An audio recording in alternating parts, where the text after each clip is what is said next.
The passage chosen for today's devotion from Bible is Matthew, chapter 17, verses 1 to 13. For the disciples, this must have been a week of turmoil and bewilderment. Jesus had told them plainly that he would suffer, be killed and be raised to life, and had firmly rebuked Peter, telling of the sacrifices needed to be his disciple. Now he takes 3 of them and is dazzlingly transformed before their eyes. What are they to make of all this?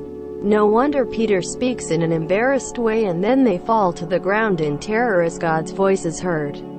How are they to understand what is going on, let alone what it all means for them? We've had predictions of rejection in chapter 16. Now we have a vision of future glory and victory, perhaps giving a link between self-sacrifice and triumph in God's purposes.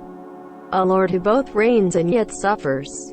Perhaps God's confirmation here is even more significant than at Jesus' baptism, as the notion of a suffering Messiah seems so incongruous.